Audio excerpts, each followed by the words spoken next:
What's up, everybody? Come on back into another episode of Game Runs Deep. I'm Sudu. That has been Garrett. Yep. And Benny G. Just so much going on in college football right now. Obviously, we got the playoff field set, and you've got Ole Miss bringing in most of their offensive assistants who we thought were in Baton Rouge, coming back to Oxford to help coach the playoff run. Ole Miss just hired an offensive coordinator. So much to get to today. But first of all, it's been a few days, dude. How are you? I'm good, man. I'm good. How are you? It's been busy. What you're looking at these days, especially at Ole Miss, is what used to be about 3 to 6 months worth of stuff packed into a 2 week period, right? It's not just Lane Kiffin leaving for LSU. It's National Signing Day. It's the transfer portal and all those considerations as well. And for Pete Golding, amidst all this, and they resume practices for the college football playoff on Monday. Amidst all of this, he's got to fill out a staff. And today went a long way in doing that, specifically with the most important hire for him and his future as head coach, as the offensive coordinator hire. Went with a familiar name, John David Baker, who's Ole Miss's passing game coordinator, was Ole Miss's passing game coordinator and tight ends coach. Left in 2023 to call his own offense for East Carolina after the Peach Bowl in 2023. And this year, they were top 25 in 5 separate categories. It makes a lot of sense as far as seamlessness with what system they've been running for 6 years. John David Baker is a disciple of that specific offense, got his own blend and variation of it. But from a seamlessness standpoint, philosophically and schematically, it makes a lot of sense. They talked to Seth Doege at Arizona, Charlie Weis coming back to coach the playoffs. But I know I talked to a number of people in that building over there. They were thinking if we could just get Charlie back in here, he ain't going nowhere. But I think a lot of things factored into that. Not the least of which is a near $6 million buyout before March, since he signed a contract with LSU. So Lane Kiffin kind of putting these coaches in a tough position, specifically with making them get on the plane or you're not guaranteed a spot. It put a lot of guys under the gun a little bit, and I think Charlie is one of them. But he's the LSU offensive coordinator now. Ole Miss has got John David Baker, Kelvin Bolden's coming back, and none of this will come as a surprise to anybody if you've been paying attention to Talk of Champions, my podcast here, Game Runs Deep, or especially at the Ole Miss Spirit, omspirit.com, and affiliate of On3. Sign up today for $1. Man, we talk about this stuff all day, every day. And Kelvin Bolden, as I've been posting on the Ole Miss Spirit, has been working for Ole Miss for a little while now. A handful of days now. He was formerly Ole Miss's director of recruiting strategy, left for LSU back in June to reunite with Austin Thomas, who was LSU general manager at the time, and now he's back in that recruiting office. I think Austin Thomas could be not far behind, if not unofficially already Ole Miss's general manager. So putting all the pieces together, a lot of familiar faces, but I think John David Baker's a great fit for what Ole Miss needs right now. I'm curious to see what his role will be, especially during this playoff run. If Charlie's calling plays, will he be on the sidelines? Will he be involved in that way? I don't know how that'll work, but I do know that this was the biggest hire for Pete Golding to make first, because just like before Pete Golding joined Lane Kiffin. Lane Kiffin, it's a good record. There's no knocking it, but he was 23-10, and then when Pete came and was the CEO of his own entire side, that's when Ole Miss really took off into a different stratosphere as far as contention. So the hope here is JDB can be his own CEO of that side. Got to finish out that kind of side of it, but it makes a lot of sense. It's maybe not as splashy as a Brian Daboll would have been or something like that, but philosophically in the uniformity that this program has had for so long, and the organizational structure that they've and it's a next level organizational structure that separated them from so many of their contemporaries in this sport of the last handful of years. JDB fits perfectly into that, and that's why it makes a ton of sense, and he's exciting with the numbers by themselves. So a good hire for him, big hire, and now I think what we're waiting for is wide receivers coach, tight ends coach, not the least of which is general manager, who we talked about with Austin Thomas.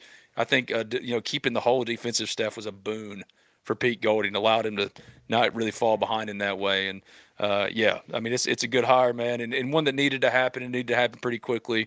Yeah. And now it's done. No doubt about it. I mean, and that was the name that was obviously the most popular, was John David Baker. Obviously, we were big Buster Faulkner guys, and John Summerall also felt the same way, obviously.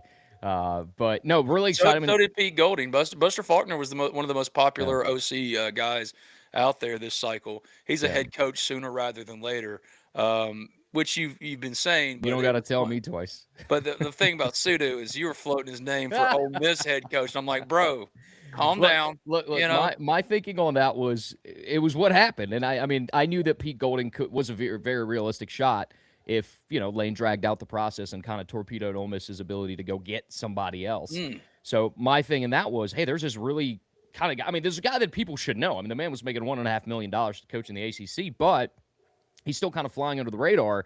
If you get on him early and you're the team that hires him, this could be another home run hire for Ole Miss. That was kind of my thinking. I didn't disagree with you as far as, hey, he hasn't really had the head coaching experience, but neither is Pete, right? And Pete's a dynamic coordinator who's also never been a head coach. That's right. Pete is just a little more established, and obviously it's his coach for championship level coaches. So is Buster. He's won natties at Georgia, but that was more so my thinking. But yeah, as soon as Pete was hired, it just became a no-brainer. It's like, go get Buster Faulkner. But John David Baker was always that close number two. Like, you saw what his offense was able to do at ECU this year. And what I just love what Pete said, and I want to talk a little bit about Pete's presser. I know you've talked about it on Talk of Champions, but I saw your tweet where you're like, he dropped like 20 shits and 10 hells or whatever it was in the presser. It's like I was talking to myself in the mirror in that way. I was like, Dad, go, man. Because There's God is good, and I've been trying to work on my potty mouth for a long, long time. And I'm like, dude, this is the vibe I feel. This is how I understand. There are it, a right? lot of men in Oxford or just in Mississippi that saw Pete Golding speak the other day and went, "That's my guy right there. That's like your buddy, right down, like you're just hanging out with."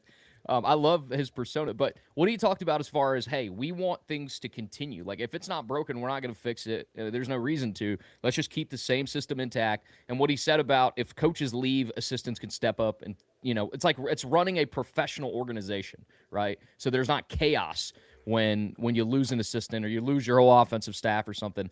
And I really did like Pete what Pete said about that. And John David Baker is essentially that, right? He's a guy that knows how to run that offense. And if you get this waiver for Trinidad, he comes back, whatever. You can maintain that same offense from this year. It's not a completely new offense, which is really nice. Do want to get to some of the comments real quick, Ben. Appreciate all y'all for joining. That's what I've been reading over here. I saw. Did you see JDB's style of offense compared to Charlie Weiss? What's the difference? I mean, there's not much, right? It's not much difference. They're all from the Lane Kiffin tree. I mean, what you've been seeing, it's their variation of it. So it's up tempo, same type of style. And if you look at the numbers, it was successful. And it's not like East Carolina. To do this at East Carolina is impressive. That's all I'm going to say. East Carolina was 9th this season in first downs in the country, 12th in third down conversions, 14th in total offense, 15th in passing offense, 25th in scoring offense. So top 25 for 8-win East Carolina in 5 different separate categories for John David Baker. They were 41st in rushing offense and 42nd in team passing efficiency. And what you've seen, what you're used to seeing out there on an Ole Miss football field offensively, you're going to see a very similar variation to that, both through tempo, stylistically, the running component with the quarterback, and it was big for. I'm glad you brought up Trinidad Chambliss because the waiver question is the number one thing. Jackson Carter 952 Chambliss or Simmons will get in the portal. Agreed. Yeah, I mean, have you heard Austin Simmons' dad going on podcasts? I mean, good God, Agreed. man. Like you're not telling us anything we don't know. Yeah. At the Ole Miss Spirit, we've been talking about this. I think that if I put it this way, there's nothing that's. I mean, there are no real rules anymore, right? There are no real guardrails. So I would be surprised, even though there's a stronger case according to the old rules, or the rules that used to be actually implemented and upheld. There's more of a case for Trinidad not to get that extra year than there is. But, man, at this point, all these guys, at this point, everybody's getting their waivers. And Trinidad certainly deserves to get his if everybody else is getting them. And if he is, he'll be Ole Miss's quarterback next year. Yeah, of course, LSU will come after him. But Austin Simmons in that scenario with Trinidad Chambliss getting an extra year of eligibility, I think becomes the obvious one to go into the transfer portal. His dad has handled this in a terribly poor way. But Austin Simmons has handled this like a pro. And I want that to be said. If and when he does get into the transfer portal, I know Ole Miss would love to keep him around. I mean, they think he could be their quarterback next year, especially if Trinidad doesn't get that waiver. because he didn't lose his job because of performance. He lost his job because of injury. Right. And Ole Miss has nothing but love and tremendous belief in what Austin Simmons could be, and he's handled it so well. And I mean, he had his arm around Pete when they walked out together on the court for his introduction in front of that pavilion crowd. Yeah, I just think Austin's done it well. His dad, on the other hand, yeah, he hadn't handled it well at all. But it comes with it, and yeah, one of those two will probably get in the transfer portal. I'd be shocked if they didn't. But right What now, did you think? I'm What expecting Trinidad to get that waiver and be Ole Miss's quarterback.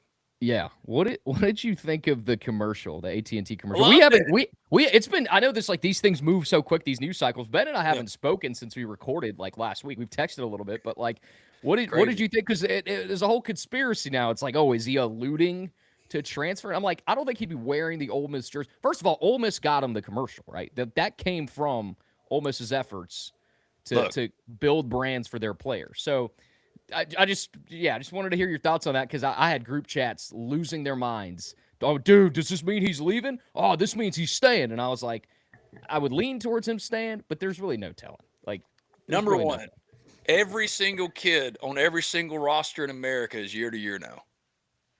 Every single kid. Wait a second. You mean to tell me that Jackson Dart got in? Yes, Jackson Dart got reached out to by every single school in America. Well, we'll telling. pay you this. We'll pay you that. It's an absolute mess.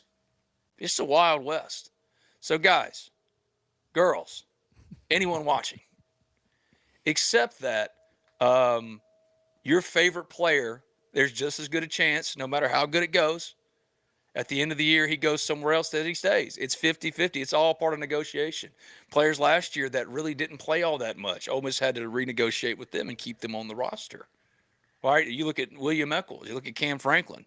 So the way it looks to me, and Ole Miss, old memes, I love that dude on Twitter. He's awesome. When do we find out one way or another about Trinidad's waiver? I think you're going to find out about it within the next week or two. I think they kind of have to. I don't think this is something that's going to be dragged out very long. But if and when Austin Simmons gets into the portal, Trinidad Chambliss will be Ole Miss's quarterback with the waiver if he does get that waiver. And then they'll go. They've already signed Reese Wise, and then they'll go into the portal. And if Deuce Nice gets into the portal, buddy, he'll be an Ole Miss Rebel, in my opinion. So then your room is back to where it was. In regards to the commercial, man, look, I love a good conspiracy. I love going down a rabbit hole. But I learned about this commercial from Ole Miss people, officials in that building, sending me the commercial saying, "Hey, look what our guy did. Big for the brand." You know what I Yeah. mean? Yeah. So, do I think that says one thing or another about his transfer opportunity? No. But if it did, I'd be like, well, dang. I mean, Ole Miss is all in on this kid. You know what I Yeah. mean? Like, Yeah. he's the face, and they've totally embraced it. Ole Miss is the one that drove the bus on that to get him that commercial. I know they're certainly excited about what the future could be if they do get that waiver. I'm not really thinking one way or another about it. I just thought it was a cool opportunity, and it put the focus again back where it was supposed to be this whole time, Yeah. which is the players and his incredible accomplishment. He should be in New York, Dumbass. and because of a coach and his cult of personality, who's been checked out since October. He's not getting the love he deserves. Keywan Lacey's not getting the love he deserves. What's up, Ben? I'm fired up about these. Ole Miss is here to stay from Ova Bell two times. That's Cameron Bell at the Ole Miss Spirit, OleMissSpirit.com, Fit on 3. Join us today. You're awesome, dude. Thank you. I want to give a quick shout out before we move on here. So after the viral moment, if you will, Ole Miss fans, y'all been awesome. Sending me stuff, not just messages and texts, in the mail from my guy Chris Collins, Ole Miss class of '96. Sent Oh, me let's hats. go. Can't Hide Money brand, can'thidemoney.com. It's sharp. I met his daughter Sadie and also Mason. I forgot I met Mason too at the basketball game, Ole Miss basketball game, when, man, so many people wanted to come up and take pictures. And I'm sorry, man, because I'm ugly as hell. Dude, are you getting NIL now? Is that what I'm hearing? You got Dude, you, I you haven't got got NIL another. I deals? haven't What's got an going on, extra dime through all this. Like, if anybody could tell your boy how to make money, cool. But like, I'd give it away because it doesn't matter to me. Hey, Walker got you, by the way, on your pod last week. I heard him go, well, you need a new agent. He's And I, right. I don't have an agent. I'm my I own was like, agent, and I'm not a good one. You know what I mean? Like, but I don't care about that. I did want to give them a shout because Chris, man, this was awesome. It arrived in the mail. You know, Can't Hide Money that's a brand, nice hat. can'thidemoney.com, and they do great stuff. And they're huge Ole Miss people. He said he watches the show. Even mentioned Sudu. He said we love the show. Make sure to give one to Sudu and Brad. Although I was I would never wear a hat over the locks he has. He's talking about Brad. Good luck with the show. We'll continue to be an everydayer. Chris, thank you for Let's this. go. Shout out Support Chris. them. If you want a Can't Hide Money hat, can'thidemoney.com. It's sharp. It's awesome. And man, it just the response from Ole Miss fans. That's enough for me, man. I mean, that's enough for me. Like Ben, the amount of support, bro, has been insane, and that was just really cool to get that in the mail with a nice written letter. Thank you so much. And like on the box, they had like had it addressed to Ben Garrett, and under it, Ginger Shrek. Like, I love that dude. Yeah, I love I that so love much. it. James McDonald, that's a nice hat. Can't hide money I don't have. Same, friend. Same. You're But not we lying. can. But because look at me, I walk around in swim trunks all day. But I'm still gonna wear that hat because it's fresh. I mean, look at that thing. And it's Hey, great. I Oh, this is was the only one. Look at this one. There's that one. There's that one. oh dude, which one am I getting? Which And one's there's that mine? one. Which one do you want? Dude, I'll give you whatever you want of these hats, man. All Whichever, right. because I like them all, But like, look at that, look at that. Oh, great We'll stuff. figure it out next week in Oxford. Speaking of your viral moment, dude, it's just so funny, like the avenues of my life that have like blended together because of it. I'm at a Christmas party at my friend's parents' house yesterday. They're in their 70s, and they're talking about Ben Garrett. We're sitting by Oh, the that's fire insane. outside, and we're having our drinks and we're eating and whatever. And her father brings up Ben Garrett to me.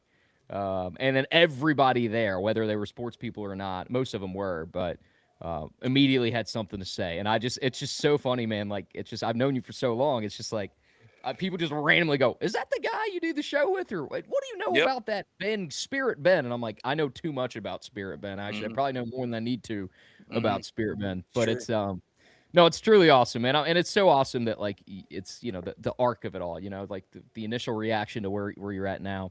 We got to find a way to get you money though. We got to find a way to get you paid. If there's any marketing people or anything out there that can help Ben, um, we Uh, should we should do that. We should I'm because you can't thankful. hide money, and I want to see it. I want to see it stacked up to the ceiling. You feel There you me? go. Oh yeah, I need a stack to the ceiling. Yeah. Well, see, here's the thing. God has made it very crystal clear to me. I'm never going to be a millionaire, That's but not I'm true. too You blessed don't to know be that. stressed. You know what I mean? Damn right. Can't hide money. Well, I can hide my money because I'm like my guy James McDonald in the chat. Yeah, bro, I ain't got it neither. But I got a great job. Shannon, Terry, and on three have been incredibly supportive of me. Um, and my '04 F-150, man, that thing's paid off. It's still running, low mileage.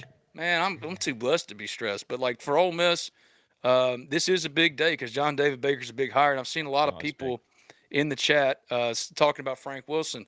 And it came out today from Pete Thamel that of ESPN that Frank Wilson still doesn't have clarity on his future at LSU. Um, Last week, man, I put it on the Ole Miss Spirit, OleMissSpirit.com, affiliate of On Three. Sign up for $1. I put it on the Ole Miss Spirit that there was real momentum building towards Frank Wilson joining Pete Golding's staff. Frank Wilson, or Pete Golding rather, was Frank Wilson's defensive coordinator at UTSA. They have a long-standing relationship. And then the recruiting results happened on Wednesday, and then Thursday and Friday, including Deuce Gerald's. And those results, not to mention a kind of cooling of whatever momentum that was, seemed to indicate to me that Lane Kiffin understood how important Frank Wilson was for retaining. He was just going to make it work. But now, a week later, not it's back to where it was. No clarity. I think Ole Miss has real interest in him. They will have an opportunity to hire a running backs coach because Kevin Smith, in my opinion, is headed to LSU after the playoff is over. But Frank could coach tight ends and be the assistant head coach if he wanted to. I think Jake Schoonover is going to be associate head or assistant head coach with his promotion after he signed his new deal, and he was pursued by LSU as well. But Frank, I think there's certainly an opportunity for him. Derek Nix as well. They're looking for a wide receivers coach, but really they're looking for the Frank Wilsons, the Derek Nixes, the added value everywhere else. It doesn't matter about the position coach. All these coaches, none of them go, I'm gonna when I get up, whenever I get done like learning this thing and I grow up in this business, I'm gonna be the best offensive line coach ever. All of them have aspirations to be a head coach. They're a head coach of their own room. So Frank could coach tight ends. Derek could coach wide receivers or running backs. What they're looking for right now is just the best fit. JDB is the best fit today. I think Frank could be the best fit if it continues to not work out at LSU. But I just find it hard to believe. Lane Kiffin is many things. One of the things he is not is dumb when it comes to football decisions. To let Frank walk out of that room would be dumb. I hope he does it because, talk about, cutting your own legs out from under you. It's like that whole meme with the dude riding a bike and he sticks the sticks in and goes like, "How did this happen?" You know what I mean? Like, I don't know why you do it. Like Frank Wilson is great, but Ole Miss does have interest, and there was real momentum last week. It's cooled a little bit, but I still think it's something that is a possibility. The Uh, connection is nice too, right? yeah, Like he's been there, but also the Pete Golding connection of yeah. them having, he was on Wilson's staff at And UTSA I and knew, all I know, that. like I think his wife didn't really love Oxford back when they were, but this was during Orgeron's This is time. Orgeron I years. A mean, lot come of on. people weren't enjoying Oxford at that time, Yeah, come to so Oxford, Mississippi in 2025, you'll be shocked. You'll go, "Oh my, it's not the same place. It's yeah, development after development. It's more than that. Like there's not just one grocery store anymore. You know what I no mean? Like doubt. it's a different Oh, place. it's dude. Every time I come to town, it's so fun. And I come every It's six, crazy. 7 months. Like it's not that. Did you just do a six, Oh 7 year old? God, please don't. I'm Oh my, so over it, dude. you're over it. I have a 13-year-old and a 9-year I old. know, I know. I have two nieces too, man. And every time I call them, it's like I can't avoid it. You just did it So though. I know. Yesterday, I don't a even friend try. of a friend of my kids, she went, "Hey, Mr. Ben, up high, down low, in heaven, 6'7". I am determined to make 6'7" the most uncool thing I can. We were sitting at dinner the other day. Gracie was having, Gracie, she's the best. She's my 13-year-old. She's smarter than me. She's perfect. I love her. And but she gets so embarrassed so easily. So I just started going, if you say make one more stupid 6'7" joke, I'm gonna. She's like, okay, I'm not gonna do it, and she did. So in front of God and everybody, I'm going 6'7", right, Gracie? 6'7". I don't understand. It means nothing. It means And yet nothing. you still did it. It is so ingrained in our systems now that even Sue on this Game Runs Deep talking about Ole Miss football, college football, the college football playoff, he goes 6. Don't act like that wasn't I intentional. You ain't just I slick. just said You the ain't two. slick. Nah, dude, I said the two numbers. I didn't make a big deal out of it, but I'm with you, Wait, man. so it just means that I'm like 267 coded now. You're Like, bro. It's because I'm telling you, it's the same go, for me. I didn't even catch it in that moment, but I swear, when I talk to my nieces, it's like, oh my god, that's all they say. It's that's all I annoying. say. But no, Can'thidemoney.com. That was really nice. Thank you, Chris. This yeah, was that's awesome. wonderful. This That was is great. so cool. I will make But sure to get Sudu a hat. yeah. No, I'm definitely gonna snag one from you next week. You want? Oh wait, you're going to be in town. You coming in I'll, for the game? I'll be there for the playoff, man. I would never miss that. But so no, all in all, I mean, it's good. It's good momentum based on what happened a week ago and just the initial shock of all the assistants leaving right before the playoffs and everything. And there was the fear of, okay, will the committee bump Ole Miss down? And hey, all seems to be well right now. You do have to play Tulane. I understand it's a group of 5 team, and I know you beat them by a lot earlier in the season, but they still have their head coach, and Yep. they're going to be getting another crack at it in Oxford. So obviously a lot of excitement coming in those terms. You mentioned the recruiting wins, being able to salvage the class and add some key prospects. That was a big deal for Ole Miss. So, Ben, like where we were sitting 2 Sundays ago or last Sunday or whatever it was to now, this is about as good as it could have gone, right? Like there's like you're talking about the staff members that are being hired. You mentioned Frank Wilson potentially on the horizon. Whatever happened to Derek Nix? Did you ever follow up on Yeah. on the potential of? Derek Nix has a lot of interest. His main thing, though, is you got to understand from a human perspective. I mean, like Derek spent 15 years here. He doesn't want to take a step back. He just got to start calling plays, and he did pretty dead gum well. So Yeah. if he has an opportunity to continue calling plays as a primary play caller, he wasn't a candidate to be Ole Miss's OC. But certainly they would welcome him back as associate head coach and or wide receivers, running backs coach, in-state recruiting monster that he is. But he could also get that at State. Like State wants him in that way. Memphis and under Huff, he's under consideration unless they've made a hire, and I haven't checked that. All of it runs together, guys. So I'm just going off of what I know right now. The latest thing I've heard on this, and he was up or at least in consideration for the Memphis OC job under Huff. USM, far as I can tell, has not hired anyone to replace Huff. And man, that's his home. That's he's an alumnus from USM. I would hope for Derek that he'd get a real shot and get the USM head coaching job. I think it'd be great for him. But what that does is it delays what could be a reunion at Ole Miss. But that's because Derek, to his credit, is a wanted man now. Yeah. And you just that's all that is. It's part of it. I mean, we're all so used to things happening now that we forget there are real life and human considerations with all of this stuff. So I think Derek is obviously a candidate, somebody they've already talked to. There have been real conversations with, just like with Frank Wilson, just like with Ron Roberts, who appears ticketed to Arkansas. People have been asking about, well, what about defensive coordinator? Well, Brian Brown was the co-defensive coordinator with Pete Golding. I mean, Brian Brown was the defense coordinator at Louisville before coming over here to be co-DC with Pete.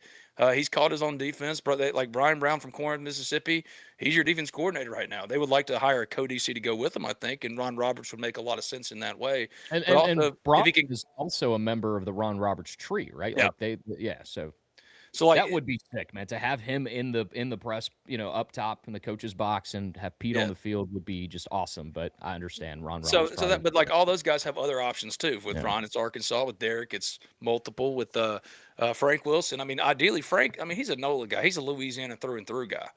I mean, Chad Bumpus to a much lesser extent, but Chad Bumpus being let go by Mississippi State is like that. You know what I mean? Like Chad Bumpus is a state legend Right. forever and always. Oh, I'll remember that Frank name. Wilson is a Louisiana. Like he is one of the greatest Louisianians. Is that how you say it? Louisianans? I don't think know. God. He's one of the great, like, as far as college football is concerned. I mean, he's revered just for what he did in high school. I mean, that dude is a legend in the state of Louisiana. So I understand. I mean, that's a human consideration. Right. Unfortunately, he has to make that with someone who's not, who's more robotic and kind of lacking any type of feelings like Lane Kiffin. But other than that, well, Lane Kiffin is just Regina George in a 50-year-old SEC head coach's body. You know what I mean? His That's what he daughter is. Ben posted a TikTok during football season. They need to stop talking. And she said this was before all the drama, and she posted a video of Lane and said, "I swear my dad is a 12-year-old boy trapped in a grown man's body." And I literally went, "This is how I've always viewed him." When Landry said it, I went, "I've always said this. I've always thought that he was very childlike, the things he does." I mean, but wait, but I want to coach LSU and coach the playoffs too. No. Well, Ben, wait a second. They let the assistants come back. The head coach is much, much different. Yeah. And if you would have known the behavior specifically, and it's not verified, so I'm not going to speak on it, but like this man tried to burn the place to the ground. He was always leaving, and like see, that's the thing. People go, "Well, Ben, you said Lean stay was your last prediction." You're absolutely right. I said LSU, like I switched to LSU. Y'all got mad, but why Lean stay? Here's the Lean stay. It was never about staying. I mean, about Ole Miss. It wasn't LSU or Ole Miss. It was LSU or staying because he couldn't get to do what he wanted to do. You see what I'm saying? That's part of the go. Like I thought he was. If it were seamless, if he could leave without looking like a jerk, he'd have done it in a heartbeat. But he couldn't, and the inevitable outcome arrived. But it's a completely different conversation, especially with the coach who, in the aftermath on that bloody Sunday, like the pettiness and the vindictiveness and the way he handled this was just poor across the board. While John Summerall was still at least promoting Tulane and his players, it was the Lane show. The only thing he would talk about publicly is they didn't give me an ultimatum.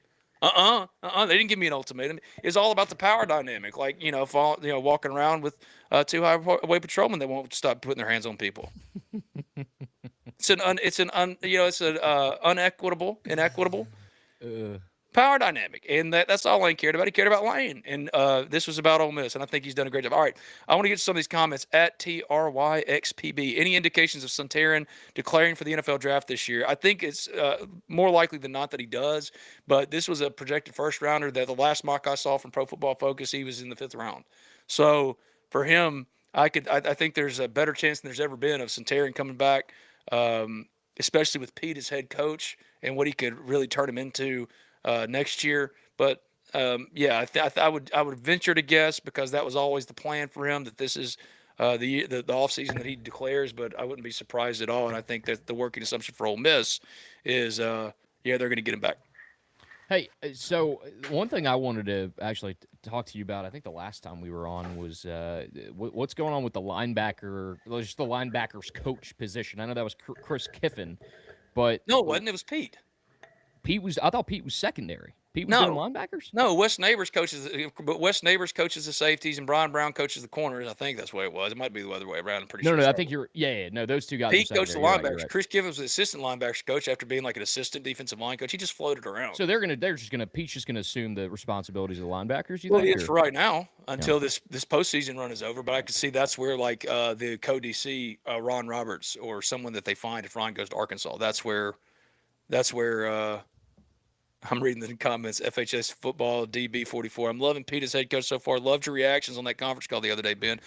It's funny. The dude was funny. I mean, he goes, "I ain't doing no damn yoga.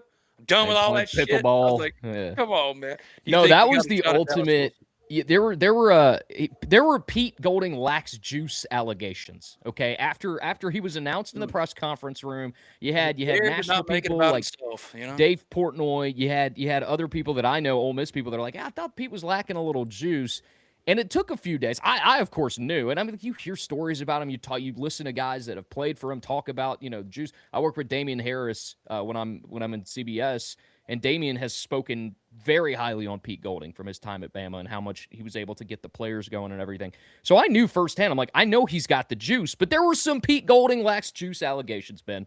In that press conference, Some lax juice allegations. I like that. dude, he came out guns blazing, just total football guy, man. What I love is the pictures people keep finding. He's always got a little pen or pencil tucked away in his ear. That's a ball coach right there, Oh, man. dude, it's That's funny a because ball coach.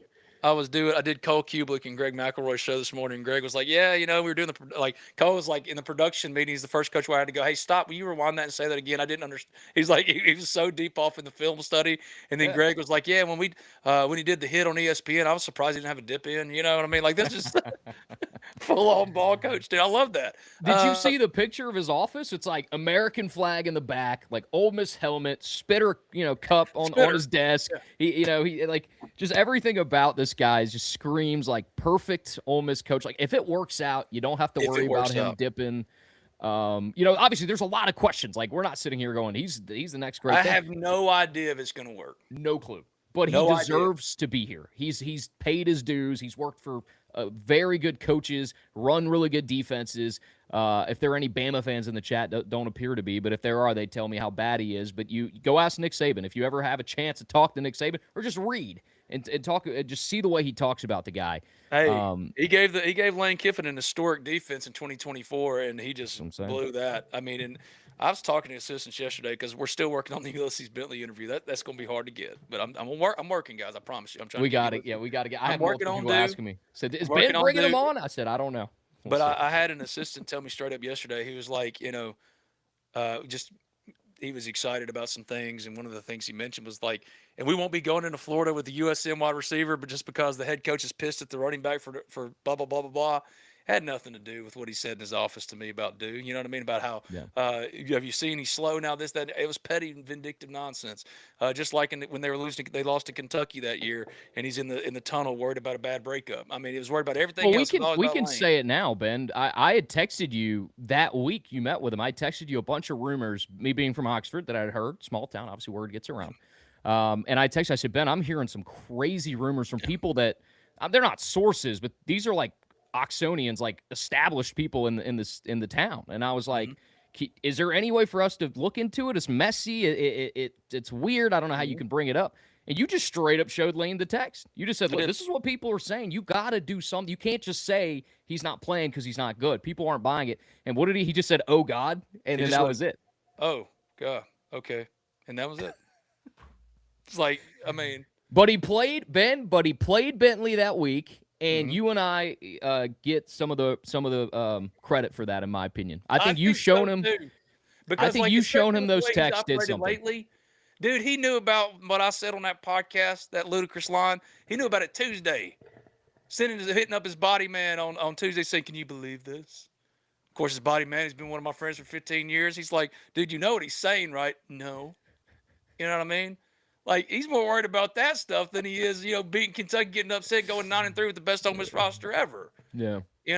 It's superficial nonsense. Of course, like, do I believe that us talking crap about this and keeping it a thing about Ulysses Bentley was the reason why he played? Absolutely. You cannot convince me other. That's what this man does. I had a friend text me because I told him about what happened. He texted me. Regina George. His name is Regina George. No, dude, I had people text me that week saying, hey, thank you to you and Ben, because if Ben doesn't show him those texts, we don't think Bentley's playing. He's like, shit, I got to get out in front of this a little bit. People know, people may know. Someone had asked about tight ends up there. Sorry, I forgot who it was. You said, do we have a shot of, hold on, where'd it go? Someone asked about tight ends. Like, who's going to be a tight end coach? Do we have any, like, candidates right now. I mean, JDB's got a big tight end background, right? Like that was part of what he did when he was at Ole Miss. Yeah, he was Ole Miss's passing game coordinator and tight ends coach. He's going to be the offensive coordinator here, and maybe he coaches tight ends too. But tight ends can be a position for whoever. That's what I was kind of getting at earlier. I said it clunkily. I still don't know if that's a word, but like Frank Wilson can be associate head coach, tight ends coach if they're able to keep Kevin Smith. Kevin Smith they're not keeping; he's going to LSU. Yeah. But if it's just about getting the best possible coach on staff to check a lot of different boxes. Sure. That can mean be the tight ends coach as part of your obligations as associate head coach or co-OC or that passing game coordinator. The guys we mentioned, Frank Wilson, Derek Nix, it's not just about, the position coaches. I mean, the positions they usually coach, what you usually associate them with. Well, you say Frank Wilson's a running backs coach. He can be whatever coach. He can do whatever he needs to do. Ole Miss would take him in any number of capacities. And honestly, if he says, I'd rather be that job because I want to have an elevated title so I can handle this, so I can get back to this. I mean, that's all a part of negotiation. So that's a long way of saying the guys we've mentioned or the guys we know Ole Miss has talked to, like Ron Roberts. Yeah, obviously we think he'd be a great co-DC to go with Ryan Brown if he's not the DC at Arkansas by the time we get done recording this. But for him, like that's where your linebackers coach comes from. You know what I mean? That's right now it's Pete. Pete's coaching the linebackers. He's been coaching them for a year. He ain't trying to change that. They only got 3 more games left, man. He wants to keep this as uniform as possible for this team because and that's the duality of what's really the challenge for him. That's what really sucks for him is because it's like, dude, he just wanted to coach. Like this team is 3 wins away from a title. Yeah. And he's got to also have 2026 considerations, signing day consideration, transfer portal. 6 months packed into 3 weeks when dead gummit, man. There's plenty of time in the spring for all this. Fortunately, he made his biggest hire today with John David Baker, and I think it's the one that makes the most sense on paper. No doubt. And I think, honestly, man, like, that's the other thing with Hit up Pete. in the chat, by the way. We got to start answering these people. We do. But the one note on Pete I'll say is, like, yeah, you could have come in and made everything your own. Try to put all of your imprint on this playoff team, whatever. But see, that's the thing about him. It doesn't give off ego whatsoever. I mean, from his very first meeting with the team where he said, it don't matter if it's me leading you out or Kiff or the chancellor, we're not changing anything. Like, you guys did all the work. This is your team. We're just here to coach you through it, right? And that's what I love about him, man. Just like his ability to just know, like, it's not broken. I don't need to do anything crazy. Just keep it rolling. I really love that about him. And once again, we don't know how that translates on the field, but as far as running an organization, caring for your players loving you back, and the things you're saying, he's checking all the boxes right now. Back to the comments. Let's see. Because it's true. Like, Ole Miss could end up running a poor variation of the program that it's been for 6 years because Lane Kiffin meant that much. You know what I mean? 100%. But Ole Miss doesn't believe that. Organizationally, Ole Miss believes, especially from the recruiting piece, that Lane really was not if anything, he was a detriment in certain recruiting things. Great in the final Twitter picture thing to say, hey, I met the man, the myth, the legend, but putting in the work. He didn't do that. Offensive lineman Mario Nash just hit the portal, according to Ovo Bell. Do you think Ole Miss is the favorite? Favorite, I don't know, but that's one to keep an eye on. I'll just put it very, very clearly. Out of time, 901, will Lacey go with Kevin Smith? Ole Miss has the right. I mean, every kid is year to year now. I would say it's absolutely something that will be a consideration. I know that Kevin Smith being back in the building and having those months to be like, hey, you look good in purple and gold. That's a legitimate. I think that's more than legitimate for Ole Miss fans to bring up. But Pete Golding believes that having these guys back for the run is in the best interest for Ole Miss in winning a title this year. So I respect that. Until it proves wrong, then you get the criticism. That's part of being in the big chair. But could he go? Absolutely. Ole Miss has the rights of first refusal in renegotiation, though. And ultimately, it doesn't come down to, my position coach has gone somewhere else. These days, it's what are you willing to pay? I'd be more worried about how much Ole Miss or LSU is allocating to potentially poach Keywan from Ole Miss than him following Kevin Smith in some way. Yeah, no doubt about it. Someone asked about Dallas Wilson from Florida, Ole Miss having a shot at him. I don't know. That's more of a Ben question, but if Buster Faulkner's coming in, if I'm Dallas Wilson, I'm not leaving. I don't know. What do you think? That's the freshman John, kid. I know. I know that. No, one. I was just making sure because But I appreciate it because, like, Sudu knows sometimes has to help your boy out because, like, I'm not. There's just one I'm a Ole time Miss we were dude, talking man. about something, Ben, and you text me, said, "Dude, I just made it. I don't know what we were talking." I said, "It's all right, bro. I did the It wasn't best I that big." could with what I had, which wasn't much. You know what I mean? But like, I could sell water. I could sell water to a fish if I needed to. That's Yeah, that you stand fooled me, journey. and everything you said was like legit too. Like you hit it, dude. You hit every single point, and then you're like, "I was just figuring it out as we went." I'm like, "Well, yeah, you got it. You got it figured out, dude." M Harris 73, Ben. What a year it's been for you. Turned out awesome. God has got you. Yes, He does. He's good all the time. Keep honoring Him. I love the snippet of your testimony. Thank you. Yeah, I gave my testimony at church on Sunday night and put a little bit. I just wanted to everybody see the little da-doom-sh, that my guy Pip did for the joke I made about the viral moment. You've been an inspiration. Love you, brother. Love you too, man. Hotty toddy. That's awesome. That's the good stuff. But there was one more too. I love that stuff. Pete is a good recruiter in Louisiana. Took a lot of players from LSU. Absolutely right. I thought Weiss was going to stay. He is staying for the. Whoa. You're talking about reporting? You hadn't been reading the Ole Miss Spirit. I reported on last night. He is overwhelmingly likely to leave for LSU. The contract that he signed at the end of the year. I'm just telling you, Ole Miss believed it could get him in the building and keep him around. I put John David Baker last night as the favorite, but we don't let facts get in the way sometimes, do we? I can't remember. Being with Jonathan Coachman was fantastic. Thank you, James McDonald. You're awesome. That was fire, by the way. That Dallas was so Wilson. I was trying to remember what we were going to before we got off track. Dallas Wilson. Dallas I think Wilson. he sticks around at Florida. I think Summerall and Buster Faulkner keep him around. But if he does get in, Ole Miss. You got it, man. Ole Miss would be. No, I know they would go after him. I think Ole Miss. The question is, would they really be? Would they be a favorite? And I would say yes. Yes. Let's go. Kiffin just tweeted about JDB. Can he just move on? I don't even follow him anymore. Let me go see what he's saying. Just move on. We just need to prepare well and beat Tulane. Dang right. Great hire, fire. Yeah. Thanks, Lane. Okay, thanks. Appreciate that. Move along. That's the thing that it's eating him up that he's not getting the credit he thinks he deserves for this. And like your boy Bunky said, "Man, shut up! You don't even go here anymore. You don't even go here." It's like that's like that from Mean Girls since he's Regina George. Like she doesn't even go here. Like it's that. You know. Come on, bro. You made that choice. You made that choice. Like you could have waited 2 years from now, whenever LSU fires somebody up. But like, Dad, gone, bro. Like, stop being a child. Stop being a child. It's not gonna go away. He will be that way until he leaves the earth at some point. And it's like I think he's a great. Like I really like Lane Kiffin because he's I hilarious. Understand him. When he's not trolling you, it's hilarious, and I understand the man offensive mind. But like once you, the reason I understand him is thank God that he gave me Gracie Garrett, a 13-year-old girl.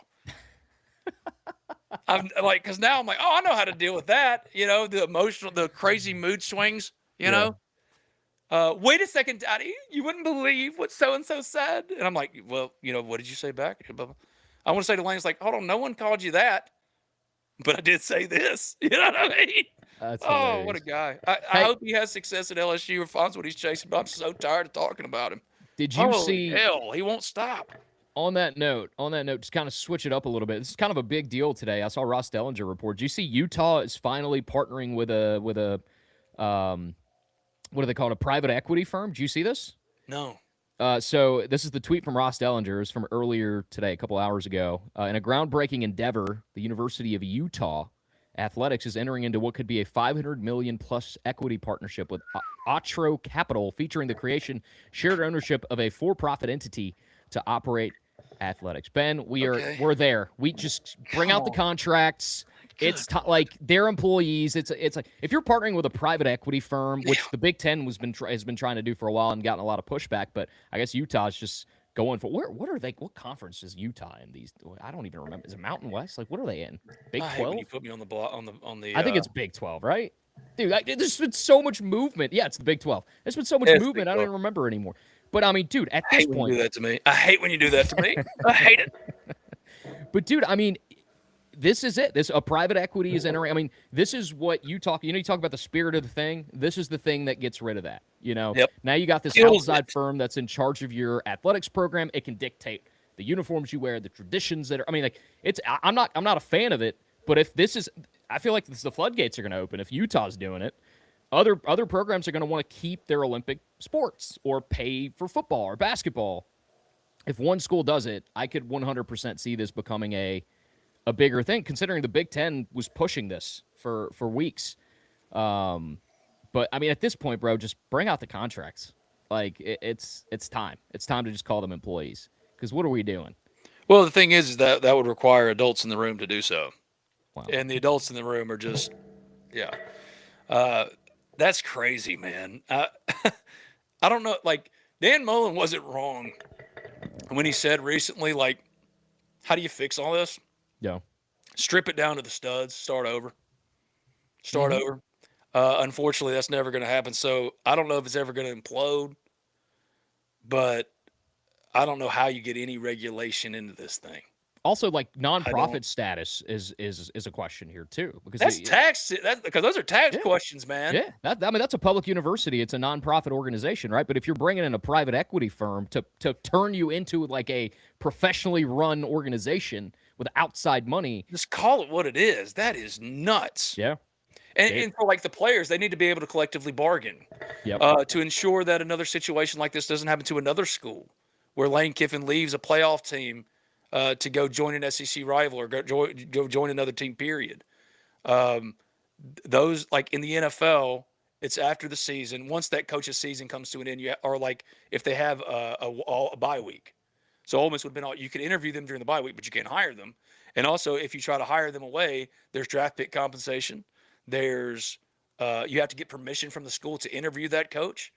There's none of that. There are no guardrails like that in football, in college football. yeah. So it's not just about the players; it's about the entire calendar. But how do you fix it? Strip it to the studs, and no one's going to do so. So I don't know. I don't like that. Like if you put a commissioner in charge, it's not like that's going to change anything. No, That's this not was going to the change anything powerful. NCAA absolutely being the upset child, throwing a tantrum and just opening the floodgates without any enforcement because they were upset that players were finally going to get paid, and instead of establishing rules early on, we've talked about it on the pod, They just they just said, said, "All right, "To hell this is with it. what you want. Here Yep, you go." to And hell gave with it it. the Do what you worst want to do." possible foundation with really no foundation. Just, all right, free for all. This is what y'all wanted. It was just like the most petty move ever, and that's what it's gotten us to. And now, I mean, there's legitimate questions about this private equity firm because what if they don't like the profits that they're receiving? I mean, can they shut down entire programs? Could they just say, we don't want to operate Utah Athletics anymore? We don't want to Like give you our money. Like, when you deal, there's a because when lot you of deal with questions. big, yeah, you're right. Because when you deal with big businessmen, like you have to answer to the shareholders. Who are the shareholders, and what are their demands? You know, when they say, "Well, we put into this," you know what I mean? Like, they're Yeah. just it's a friggin' mess, man. All right, some of these questions. What if Jeremiah Smith gets into the portal after the season because Brian Hartline got a coaching job? He's going pro. Yeah, I don't think so. Isn't It, he's a and he, sophomore or I think junior? he's a sophomore, dude. Well, I think he's he got to ain't come getting into the back. portal. If he did get into the portal, man, I just don't see how Ole Miss could spend $4 million on one single wide receiver. Nah. I, Maybe. Like, he ain't getting into the portal. I don't think he'd leave because Sand's coming back, and obviously, that they're gonna just reload. Yeah, Dano Kerman 556. There seems to be a lot of subtweeting and posting about pre-scoring from the new staff. Have you heard anything about potentially coming on as an analyst? A little bit. I'm going to reach out to Caden specifically today because I've heard a little bit, but nothing I'm taking too terribly serious right now. But that doesn't really mean anything. I'm just a dude who talks to people. Ben, we appreciate you standing up for Ole Miss and Lane and speaking for the fan base and how we feel and asking the tough questions. Seems now we have a coach that loves Ole Miss, unlike Lane. Thank you for that, man. That was very kind of you. I think I've got my tickets to the playoff game. Ben, will you sign my ho shirt? Yes, of course I will. Yes, I plan to go live from the Grove for the playoff game. So like, I What don't know which time? tent I'll be in. I think I'm gonna talk to my friend Melissa. She's got a great tent, very popular tent. My guy Drew, I know he'll hook me up. Brandon Mason, who does Grove tent setup stuff.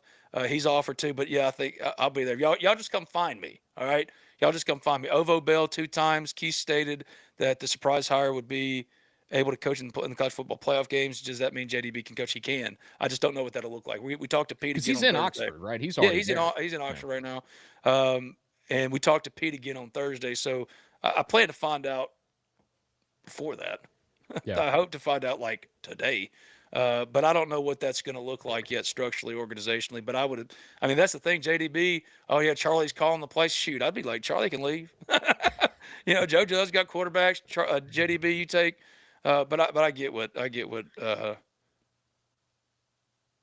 what Yeah. Pete's doing. But like He JDB wants can the. coach tight ends. He could coach if he needed to, and if he could coach right now because he's in town. So yeah, he could. That's a possibility for sure. I haven't seen it in the comments today, But I have had a lot of people ask me about Dante and his potential promotion to receivers coach. What are you I hearing haven't on heard Dante? that at all, and that Yeah. might be just because I'm missing something. Yeah. No, I mean, I haven't heard it from anyone officially. It's just people or Ole Miss fans are texting me like, "Hey, dude, have you heard anything about Dante being a receivers coach?" No, I haven't. I I don't know, haven't. but it'd be cool. I mean, just having him on the staff is already a huge deal Yeah, he's because of he's what he he's can do on the recruiting trail too. 100%. And I saw Um, how because y'all got to understand something. Like Dante is new to this game. All right, he's just getting his feet and the work he put he's so in good. those days leading up to signing day. Yeah. And I mean, he deserves so much credit. That'd be like seriously. I don't know what it'd be like a true freshman quarterback in the second quarter of the first game. You know what I mean? Hmm. Getting thrust in there and man, he delivered. He performed, and he deserves a ton of credit for that. R. Hamrick, 1817. Wouldn't JDB want to bring his own staff with him? Possibly a few guys, sure. But usually with coordinators, you get about one or two. One or two. I mean, Pete Golding will tell you if you can bring some assistants with you or not.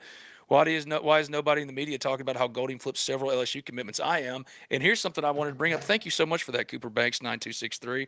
Keep an eye on Ole Miss in the portal for LSU transfer cornerback Ashton Stamps, as well as LSU defensive lineman transfer Ahmad Bro.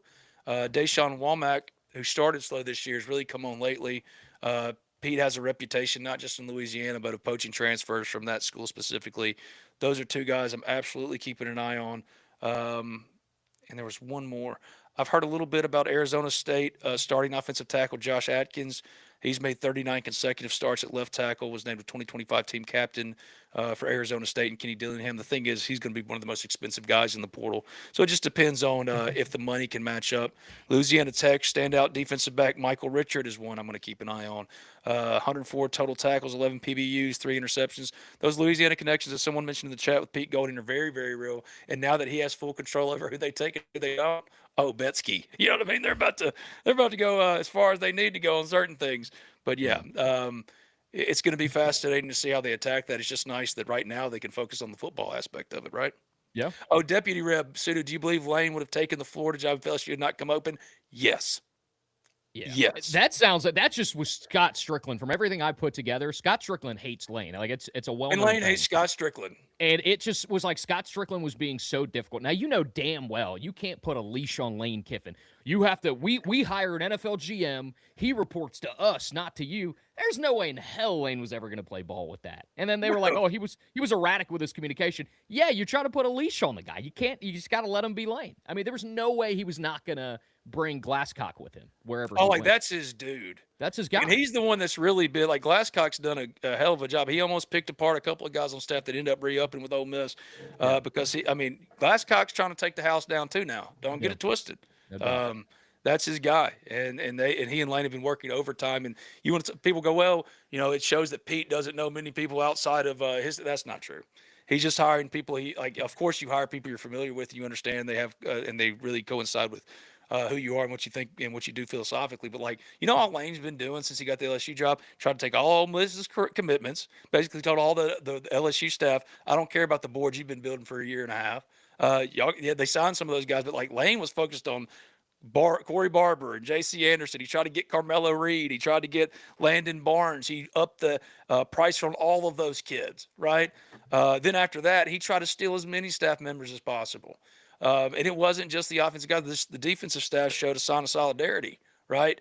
But he came after all of them hard and made it really hard for them to say no to. So if you're going to levy that criticism against Pete, then you can do the same thing for Lane. I think it speaks more to coaches go with familiarity first, scheme and philosophy and the alignment there as well. And then second, it's about the rest of it. For them, I think JDB is a great hire for Pete and exactly kind of what he needs to keep things stabilized. If Trinidad doesn't get a waiver, do you think we'll take Hauser from ECU? I think they could take him regardless. That's a good. I haven't thought about that yet, Doug Miller. I hadn't heard that. JDB's still very fresh, but dang. They also have a tight That's end. That's a really good question. I'm gonna look that up, Doug. Thank you. Who's the kid that left Ole Miss with JDB? Is the tight end? He had a hell of a year this year. Oh, the tight. Oh, dude. You know what I'm talking gosh, about? I want to try to remember off the top of the dome.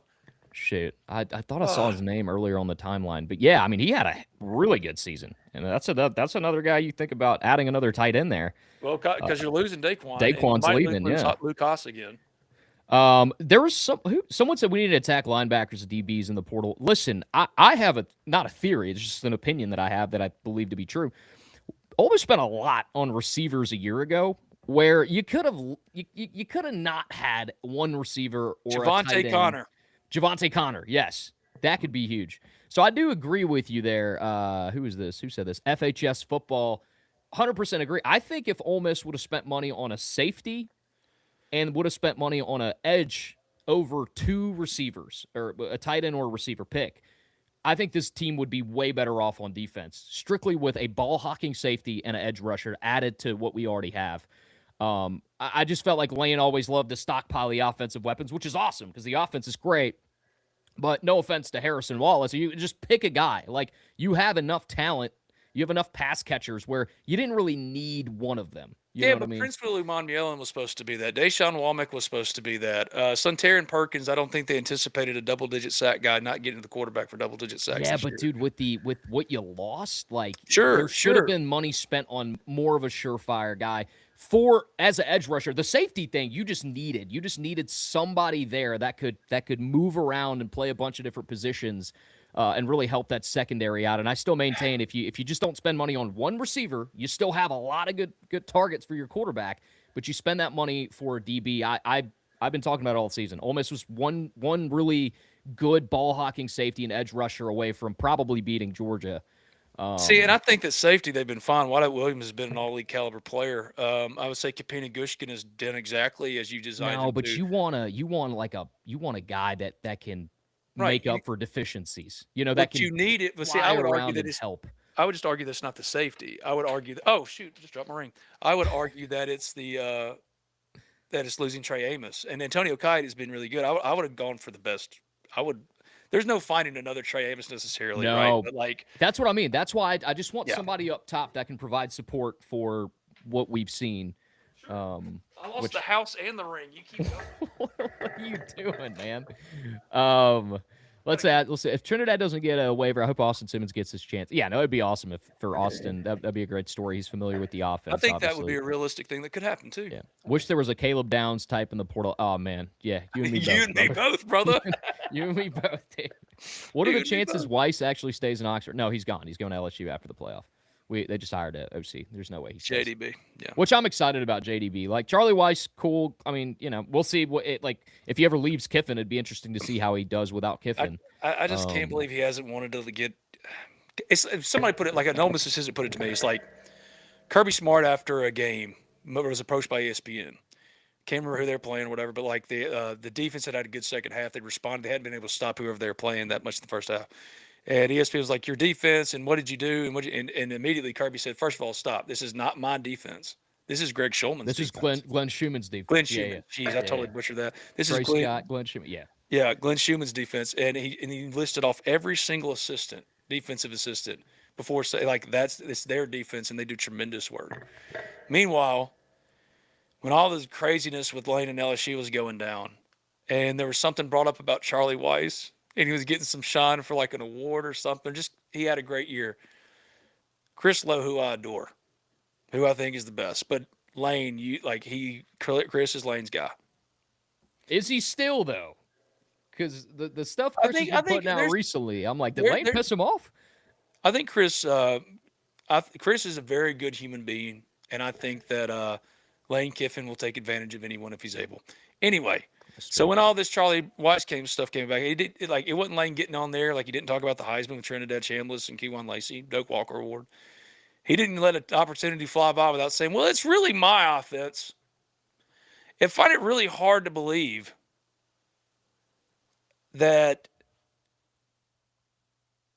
Charlie Weis, and I don't understand it, would not think that what would be best for him would be a standalone offensive coordinator out of Lane Kiffin's shadow, because otherwise he's always going to be thought of as Lane's little sidekick rather than being his own standalone man. And that was conversations that a lot of Ole Miss assistants had with Charlie within the last couple of days in that building. Now that JDB is done, though, you made your decision. Yeah. Do a good job calling plays in the playoffs, because if you don't, that's even more stink that you're going to wear when you No go to doubt. LSU. No Not only doubt. will you be Lane Kiffin's little sidekick that you can't do anything without him, and I know Charlie's a great human being, but stiff upper lip, friend. You know, Yeah. have a little bit more of a spine about this. If you want that USF job that you thought you deserved, everyone thinks that you can't operate outside of Lane Kiffin. And when you did, it wasn't very good. And this Yep. was an opportunity, and you gave it up. But now it's the JDB show. So moving on, South Carolina wanted John David Baker. Then they went with Kendall Briles, bringing Kendall Briles back around here. Virginia Tech had interest in him. A lot of schools had interest in him. Here's something crazy. Jake Schoonover could have gone to Missouri, could have gone to LSU, and he re-upped with Ole Miss. What does that say about Pete Golding? They John love him. Garrison could have gone to LSU, gotten an elevated title too. Maybe we gotten definitely he was getting a pay raise, and he had to tell Lane, "No, I'm good.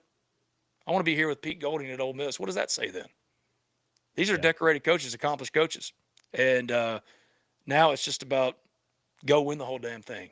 And if you don't, Charlie Weis, Dane Stevens, Kevin Smith, George McDonald, Joe Cox. If you don't, and you've been in that building, good luck getting that stink off of you the rest of your career. Yeah. Now, Hey, you mentioned or like if you get upset by Tulane, not even the title. If you get yeah. upset by, like, at least beat Tulane now. Georgia, hell, that's a toss up regardless if Lane Kiffin's on the sideline anyway. But Yeah. they should beat Tulane. And if they don't, people are going to try to say, well, it's the interim coach. Pete's not as good as Lane or this, that, and the other. I would argue it's just the last middle finger from a petty, vindictive person in Lane Kiffin, the Regina George of college football. Yeah. Guys, Hey, you allow that to happen. you told me not to keep you here over an hour. I do want to talk, just get your thoughts on the bracket, the way everything played out. We haven't spoken since it dropped. Obviously, Ole Miss at 6 is exactly what you expected. I mean, they probably should have been 5, but that's fine. If Lane stays, maybe they are. But 6-11, you get the Tulane pick. But obviously, the bigger thing is you obviously hate the automatic qualifier Hate 'em. thing. I agree with you. I also think, first of all, expand to 16. That's as far as you go. And dude, I'm fully on board. I wasn't maybe in years past. I am now fully on board with the group of 5 kind of being their own level, having their own playoff.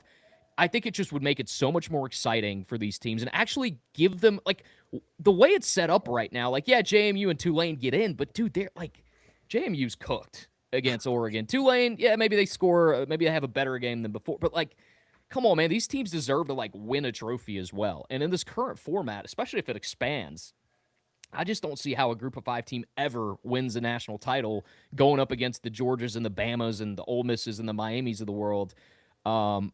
I was always in favor of inclusion just because I grew up watching Boise State get screwed over by the BCS system. And I used to always be like, God, it'd be really cool to see Boise State play for that title game. So I grew up wanting to give opportunities to these programs. But because of the landscape changing so much even since then, like Boise State could keep up with the Oklahomas back in the day, a little bit more than now, right? But now you got so much money being infused, and unless you do what Utah's doing with a private equity firm or something, if you're a JMU or a Tulane, like you can't sustain that kind of NIL to just go toe to toe with the Indianas and the Ohio States and Georgias. It's just just give them their own playoff thing, man. Like that would just make it so much more fun. I would 100% watch. I mean, we're all college football sickos. Like we love it. I watch Pac-12. I used to watch Pac-12 after dark every night. I didn't care. 2 in the morning, I'm watching that stuff. Washington State getting boat race 52-3 by Oregon. Like people are going to watch this Group of 5 playoff if they have it. The other part is it's going to give a lot more media companies rights to college football broadcasting, which they're going to jump all over. I don't know, Ben. It just makes a lot more sense, especially after this year. Now, I, of course, did not think Notre Dame should have been in the playoffs. I was saying it all year. You kept being like, they're going to get in, which I didn't doubt you. Cannot believe. Well, but they got Notre They Dame. got it right. They did the right from thing. now on. But this is the most Notre Dame thing ever. And this is what I said. It's because it's Notre Dame. They got left out. But guess what they get now? From now on, if we're ranked in the top 12, we have to be in the playoff. That's in writing now. No one else in football, no other school is going to get that consideration. If they're in the top 12, regardless of other results, Notre Dame is automatically in the playoff. That is absurd. The answer is not to give the G5 their own playoffs. The answer is not to expand it to 16. The answer is to first get rid of automatic qualifiers and go back to the very basic BCS formula for ranking teams and pick the 12 best teams based on a uniform criteria, strength of schedule, I don't think the coaches poll is worth taking into account, but certainly They Associated should Press just top get rid of the 25. coaches poll. I don't even know why it exists anymore. I mean, but you consider all the rankings. You could even factor in analytics and Pro Football Focus performance if you want to. If you want to do any type of next gen stats, like predictive performance and stuff, okay, make it uniform and play and put the best 12 teams in. And if you did that this year, would Tulane and James Madison have been left out? Probably, but they had an opportunity to win their conference. And at G5, Tulane beat the ACC champ this year, Jackson Carter. Okay, like those are good considerations, and that would go into your strength of schedule as part of that. That stuff would be weighed, not old men in suits picking the 12 best teams Yeah. and then giving a cushy, like, we're sorry, contract to Notre Dame to ensure that they're in the playoff no matter what if they're top 12. That's what it's not fair. It's not equitable. Quit with this dumb nonsense. 12 best teams, 12 team playoff. I mean, who wants to see right now? Like Miami shouldn't even be in this thing, honestly.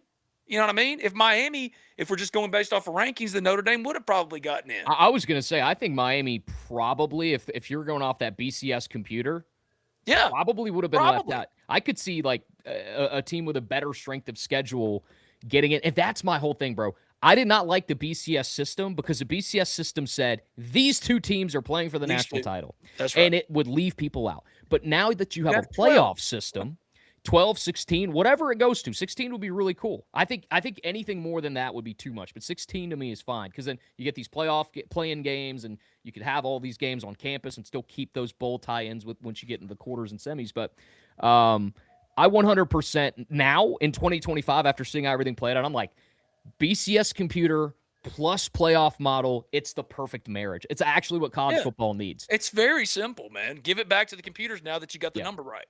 Exactly. Now that you don't say, well, what? Because Auburn should have been competing for a title when they finished number 3, and they still claim a title that they didn't win. Yeah. They absolutely should have been in the playoff.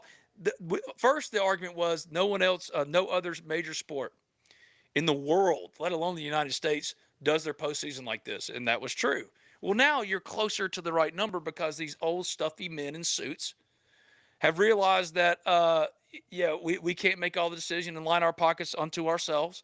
So you give the peons just a little taste. You know what I mean? Get rid of all the control that they've ever had. No committees. It's a computer. And if you want the commissioner of football to be the person that runs that, first, he can't be a CAA client. But two, because Nick Saban, I'd love Nick Saban as commissioner if he wasn't a CAA client after seeing his about face with all this stuff the last 2 weeks. But like if the commissioner and like the assistant commissioner and the treasurer and whoever else that they have in the system, if they're the group that reads the stats, that reads the BCS formula that has to be explained, show you what the criteria is. And then if you want to argue about the criteria, we can change the criteria. But we're not talking about, well, I think they deserve to be in over them. I don't give a shit what John Jacob Jingleheimer Smith thinks about who should be and who shouldn't. It should be basic and fair. Wasn't it like at one point it was like Condoleezza Rice, bro? It's like Condoleezza Rice, like, I guess accomplished politician, but why is she picking college football playoff teams? If like we're going to do that, then just bring Kanye in. That'd be awesome. Like, I'd love to see Kanye pick teams. I mean, Kanye would actually make it like some chaos in the thing. You know what I mean? Make Kanye the commissioner. If we're going to go by just chaos, bring Tom Green back. You know what I mean? Let Tom Green just get in there and do his thing. My bum is on your lips. Let him do that. Let him pick it because it's just as stupid. Make it about the computer. Make it about the strength of schedule, who you played, who you beaten, neutral site, away games. Ole Miss beat LSU this year, and when they beat them, they were number 9 in the country. Well, the LSU sucked. Maybe that should be weighed in the computer after the season is over, but at the time, there's real weight to beating the number 9 team in the country and sending them to unranked territory. You get what I'm getting at? Like, I don't care about other people's considerations. Yeah. I don't care. It's true. There should not be human like, it's just, you're right. In a world where we have computers and algorithms and you can just put a criteria in and say, this is it, unbiased, pick the teams, it'll pick the teams. Because if you go back and look at those BCS rankings, 1 through 12, not a lot of people would disagree with the way that the teams were ranked at the end of the year on the AP poll or whatever, the BCS rankings or however. I forget how that used to work. But I think if you saw the poll, you may go, damn, wish Boise would have had a shot for the Natty. But, hey, they finished, 4th or whatever. I think people would have agreed. So I agree, man. It's not that difficult. But of course, you'd be taking power away, Ben. That's Yeah. what you'd be doing. If you give it to the computer, then you're taking power away Yep. from all the stuffy men in suits you talk about. And obviously, you can't do that. So no, it's truly insane. But I think that's where we disagree. I just think the group of I think it's fair. It's more fair to the group of 5 to let them have their own like an FCS kind of like thing where, because dude, there's no other like you're just playing to play. You're just playing like, oh, we're just here to play football. Like for what? Because bowls don't really matter. You see how many teams have turned down bowl games this year? Like bowls don't matter anymore. Hey, you think those stuffy old men in suits aren't freaking out now? Oh, they're not giving us our court, like suckling at the corporate teat. Yeah. Oh wow, like bowl games are headed the way of the dinosaur, friends, as it should have been the whole time. Bowls are stupid. They're exhibition games that allows corporations to fillet themselves for I got a solution. 3 hours. I got a solution, Ben. Some of them are going to have to go away. It's just going to have to happen. But here's another solution. So if you expand to 16, all of those games can still be bowl games. The way they do the semifinal is the Fiesta Bowl, and the quarterfinal is the whatever. But the Dukes Mayo Bowl, no disrespect to Mississippi State, those games are going the way of the dinosaur. Right. But you could, you know what you could do? You could say Dukes Mayo. It's a home game in Starkville. If let's say it's a playoff game, it's in Starkville, but you can call it the Dukes Mayo Bowl. Take over. Bring your own SID I've been saying this for 2 years, man. Yeah. You could still have the advertising and call it the Dukes Mayo Bowl. It would just be at Davis Wade Stadium or for Ole Miss, whatever bowl. And what's another one? They've changed. The bad bowl. The bad boy whatever. Man, I used to love the idea. It's like I always wanted to go to the friggin' Outback Bowl, and then it's like you see their dancing mascot of a bloomin' onion. And that's like becoming an adult is realizing bowl games are really stupid. They've always been really stupid. They've been a bill of goods sold to us for a long time. Yeah.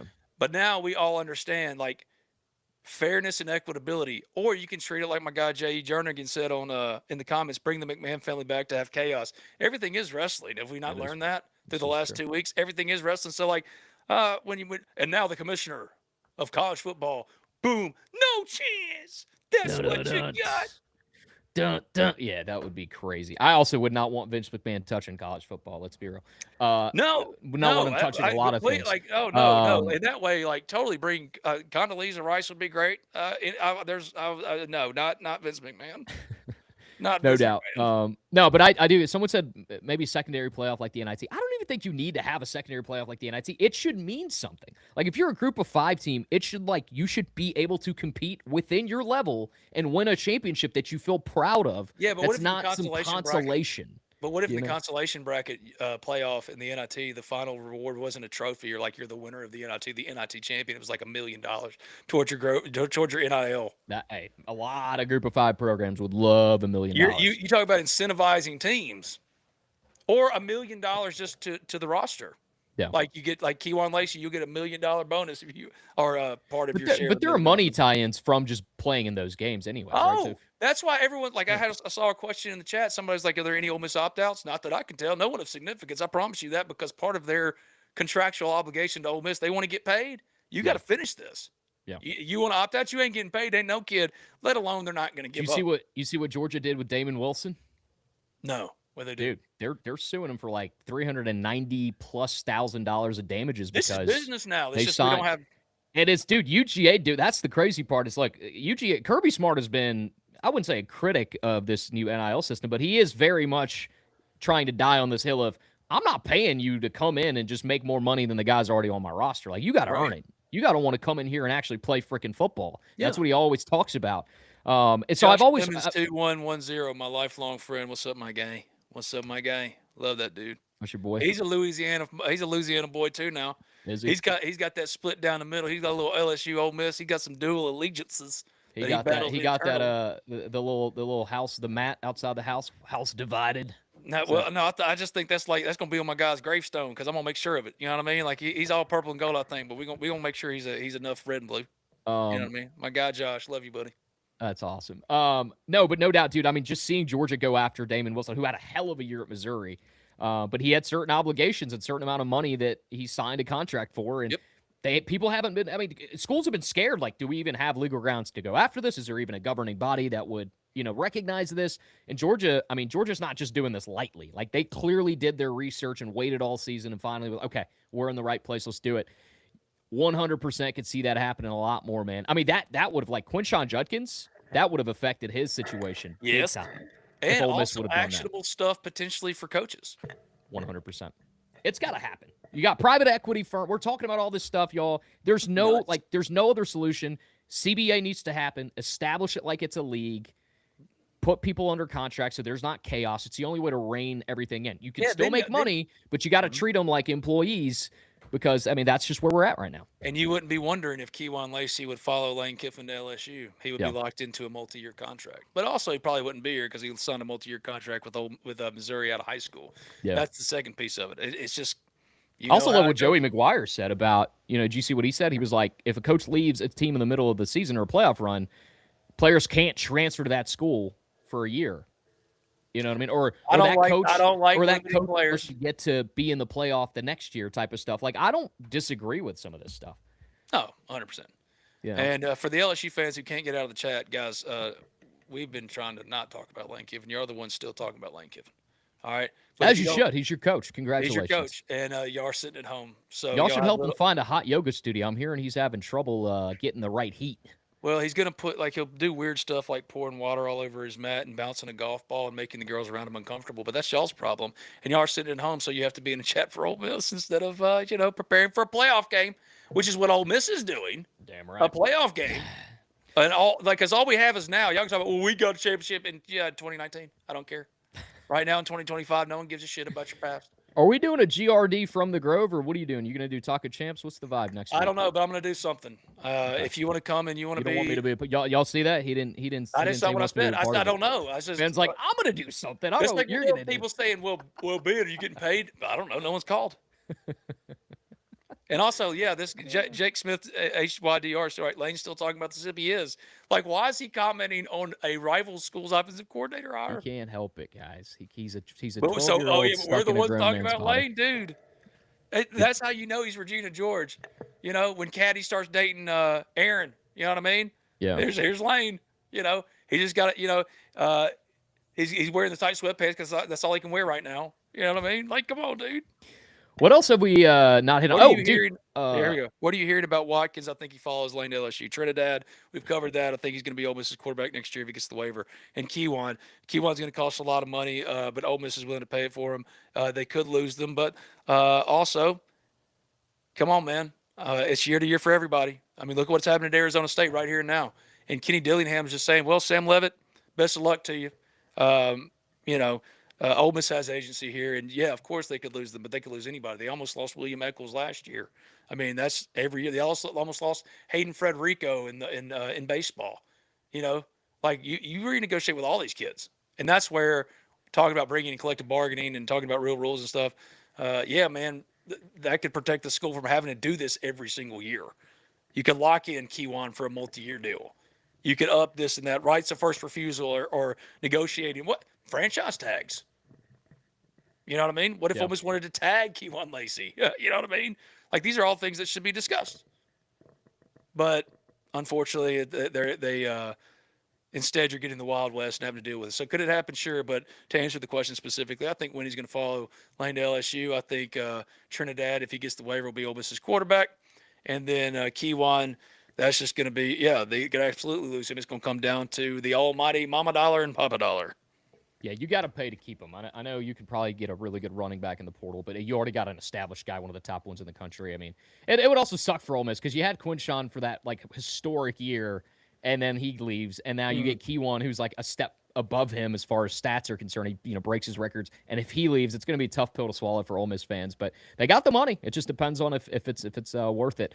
Jackson Carter said Phillip Rivers is signed with the Colts. Is that real? Did that man come out? I saw that he was going to work out yesterday. Did they make it official? Did he just come back, Sue, at 44 years old and reset his Hall of Fame clock? Dude, that means he's going to have 6 more kids in 5 years. I saw a headline yesterday that said, when was it? Maybe today. It was like Colts audition Phillip Rivers for a possible act of elder abuse. Or Phillip's living the dream, man. That's awesome. Good for him. Him and his 80 kids or whatever. That's what I'm saying. He's reset his Hall of Fame clock. for another 5 years. So another 5 years, you're gonna have 6 more kids. But it looked like maybe if Philip Rivers comes back and gets his super, like I said, who's going to win the AFC? Who? Yeah, The Chiefs are gone. Yeah, the AFC is a mess right now, in So my like opinion. Daniel Jones was leading a team in the Colts that, yeah, they have a legitimate shot. What if Philip comes back and wins the Super Bowl with the friggin' Colts at 44?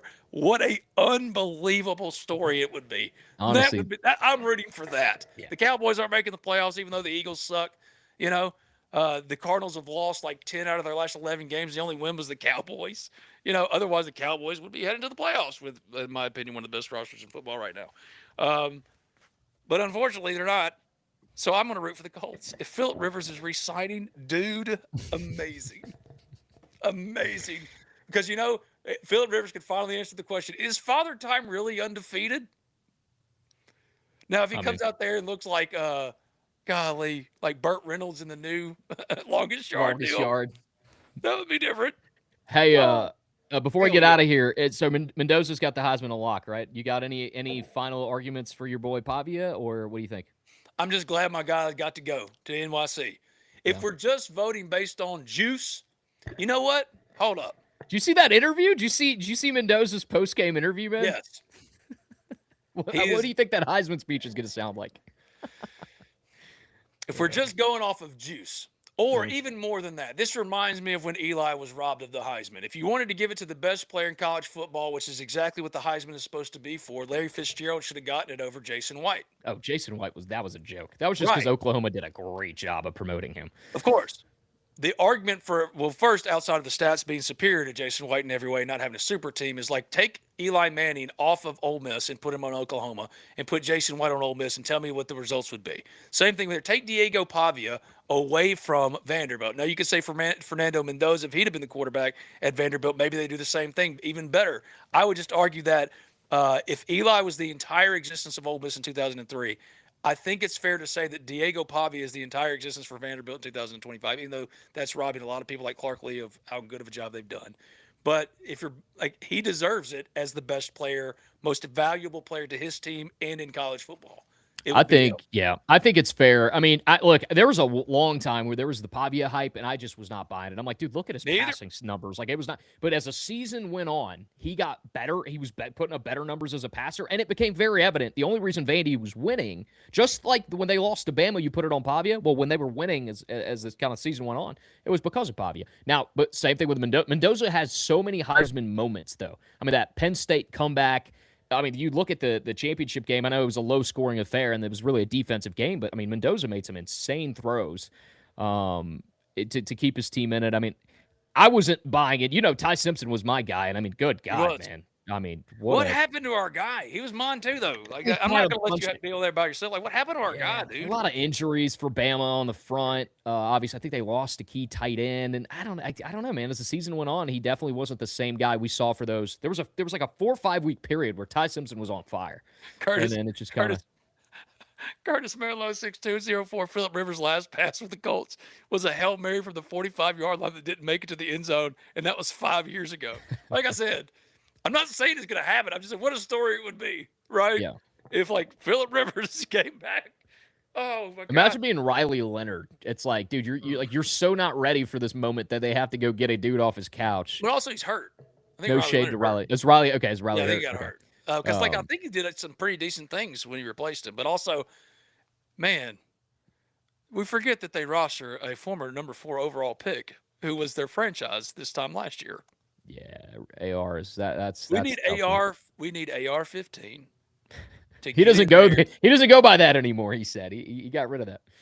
Well, we need him to go back to the old me as AR-15 and get in there and ball out for the Colts, or have Philip Rivers at 44 years old and as a grandfather. I hope it works. I really hope it works for them. I hope he takes them to the Super Bowl, man. I got no horse. I mean, the Giants are going to have the top pick, so that's really all I'm rooting for at this point. Dude, I got a feeling your Giants are about to be on the way up, and I hate that. I can't wait, dude. I want to know who we're going to hire. I would love. I mean, who's going to be our coach? Get Jackson another weapon. Yeah, I saw like that dude from Seattle, isn't it? That coordinator. Oh, is it going to be, dude? Ben, I'm not going to lie to you. The only time I'm plugged into the NFL is red zone and when I have to cover the NFL. I've been so detached this year just because of just how much excitement we had when Dart came in and started playing well. And I was like, wait a minute, this could turn around. And then he gets hurt. Scatterboo gets hurt. Like, I've just been beaten to the ground this year. It's just been. AR has a broken face. He's never playing for them again. Yeah, he's probably never playing. He's got a broken. Okay, well, thank you for that. There you go. Oh man, thank you, Curtis. Thank you for that, Curtis. Well, AR-15, it was it was nice having you around. All right, before we go, you got anything else to say? Because you said I had to get you out in an hour. We're about to approach an hour and a half, and we have 219 people on right now, as far as the numbers I'm seeing. 2019. I see two. Is that 2,000? I see 219. No, I got on Twitter alone over here. Let me look and see. Oh, I'm not even looking at Twitter. On my Twitter, you got to start adding a better caption than "Welcome to our live show." But yeah, I got two. No, dude, you have to change. I had to manually go change it. I haven't figured out how to put like our own captions. You see what I'm saying? So I had to go on YouTube and Twitter. Where is it? About 2,400 there. Okay, let's go. Appreciate y'all, man. On a Tuesday.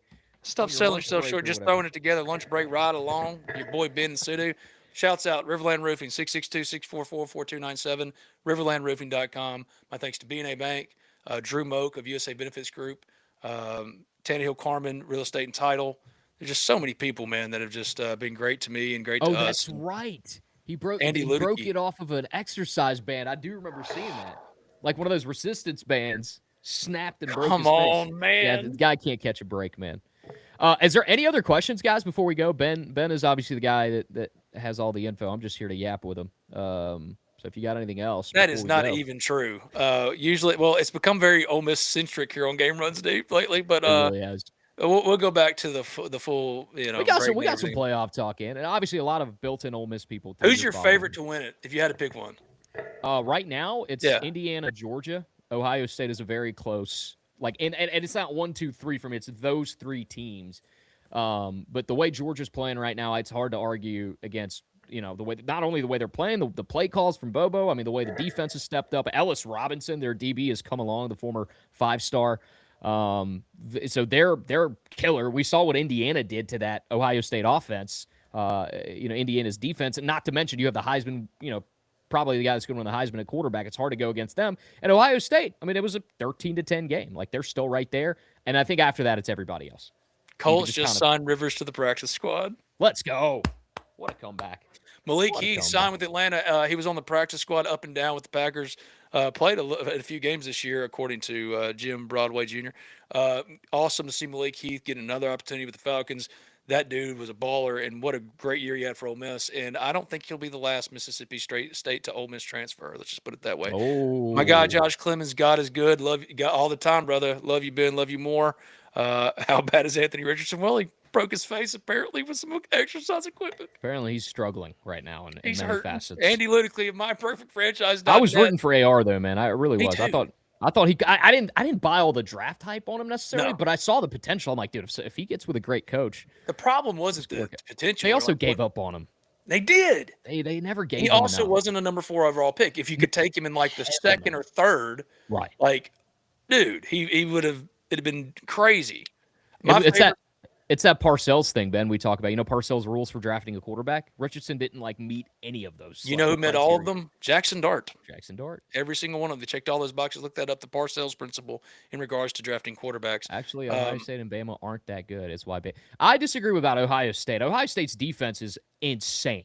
And offensively, I guess they had their real kind of first test in Indiana. We'll see what that looks like against other teams. But Bama, I do think, could be a little suspect right now. That team is completely imploded. I don't know if they're definitely not playing their best football right now. We'll see. I mean, we don't talk shit about the black hoodie assassin. Okay, the silent assassin. Here's how I would rank them. You ready? Ohio State's my favorite. Number 2 is Georgia. Number 3 is Indiana. Number 4 is Ole Miss. That's how I would rank them. 4 is Ole Miss. Yeah. Yes. I honestly, right now, dude, I want to see more from Oregon. So I don't. Oh, and Texas, you can't forget, dude. Texas Tech's defense. We have to give them Tech's defense is good. That defense is insane, dude. They got the Buckus winner, the other kid. I forget his name. That was just. I mean, poor what Bachmeyer, dude. Bachmeyer's gonna be having nightmares about that DB. Not to be confused with Brockmeyer. Not Brockmeyer. Brockmeyer. Bear Bachmeyer. Ben v. Kiff boxing match needs to be set up soon. I got 100 on Ben. Yeah, let's hit up Rough Nope. and Rowdy or whatever that Barstool Nope. promotion is. No, I would do it if like for money. I do. To be honest with you, put like a bag in front of my face. There's very little that I wouldn't do. That sounds way worse than it should. But point is like I'm not a boxer, but I would box if He's the money quicker was than right. you, but you've got the power. You know, I think if you could get him. I don't care about fighting. I'm just like, just own your shit. I'll tell you where I mess up. Say where you mess up. I don't care about the fighting in this. Now, if you want to get on them sticks with 2K, bro, I'll wreck him. You know what I mean? All right. Like if you want to get on them sticks for MLB the Show, I'll wreck you. You know, but I'm not. I just not who I've been for a long, long time, man. But I will be honest. Like I was honest to him on the field before the viral moment that y'all caught, where God told me to be still, and I hate that he did. Because on that field, he first comes up, he looks at me, man. He looks at me and he's like, did that look like a team that was distracted? I never said anything about distractions, Lane. You called me a bitch. I said, no, I did not. I said, you can't turn a hoe into a housewife. Hoes don't act right. Which is, I said, that's an objectively funny thing to say. Do you not have humor? Who is M. Sal? Is that Bradley's like? Yes, that's Brad's brother. Brother. Okay. He said him and Brad will train you, man. Problem is I'd rather eat donuts and talk about Caddyshack. You know what I mean? Like, that's way more fun. I have nothing against Lane Kiffin. I hate the way he ended this, and I wish he'd stop acting petty and just go be LSU's head coach now. Because Ole Miss is where it needs to be, and I would put them number 4. Well, Ole Miss wanted to keep Lane here. They would have been better off to have continued on with Lane. That's all they wanted. You know, but see, Lane, you putting Ole Miss at 4. You know me, how I feel about Ole Miss. I think offensively, I mean, it's insane. But defense is just it's Swiss cheese, man. They don't tackle well. The DBs don't go after the ball. They don't really contest catch. They just kind of stare at receivers and all. It's what we talked about Kentrell, where he's like, I just don't think they're comfortable because that's how people play when they're not comfortable. The defense is my biggest question because there's not a single level of this defense. While they have improved, and we've seen the emergence of Eccles and Womack and all those people we talked about before, it's just there's nothing exciting about that defense that you go, oh, they're going to face an elite offense and be able to stop them. That's my biggest question. It's like if you win these games against top teams, it's going to have to be that Georgia level shootout, and you can't just disappear in the fourth quarter like Ole Miss did in Athens. Like that is their path to advancing in the playoff. And until I see the defense really change, which a bunch of weeks, they get 2-3 weeks to prepare for that. It's hard for me to sit here and put Ole Miss at 4. I think 6 is exactly where Ole Miss needs to be right now. And I hope to God that Pete can make some adjustments, or I don't know, these guys play with a different kind of fire. I mean, against Mississippi State, they were there, man. They were right there so many times to get a sack or make the tackle, and they just running through them. I mean, there was no intensity. Ben don't want this smoke in MLB for real, according to Dakota King 2457. That's the only game that I know Ben is good at. I really don't know how good you are at 2K. But I know. Oh, I'm not as good as I want to be at 2K. I like, especially in the college football 26 game. I really tried to be good at that. I've gotten better ever since I was embarrassed to start the year by Raymond Collins, Ole Miss play, did Rebel Gamers.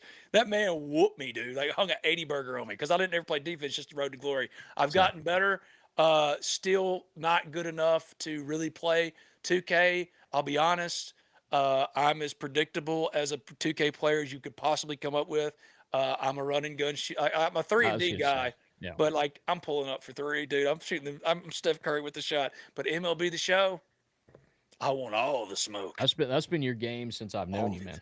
That's my jam. Do we retain Smith as running backs coach? No, I think he's leaving LSU after the playoffs. No. All right. Well, let's wrap it up. I appreciate y'all, man. Thanks for everyone for joining. Ben said over 2,000 people. That's freaking awesome. Thank y'all. I hope you're having a great Tuesday. And man, we're getting ready for a playoff game in Oxford next week. Anything else, Ben, before we go? God is good all the time, and all the time God is good. Ole Miss is single-digit wins away from winning a title. Let's go. Let's get it. All right, y'all. Thanks for tuning in. Remember, you can follow him at Spirit Ben on everything. You can find me at Sudu TV on all your platforms, Twitter, Instagram, TikTok, the Ole Miss Spirit, omspirit.com. Affiliate on 3. Sign up today for $1. We're here all day, every day. Sudu's on there. I'm on there. Bradley Sal's on there. Everybody on there, man. Just come hang with us for $1. Yeah. Pull up. All right, guys. Thanks for tuning in. We'll see y'all next time. Have a great day.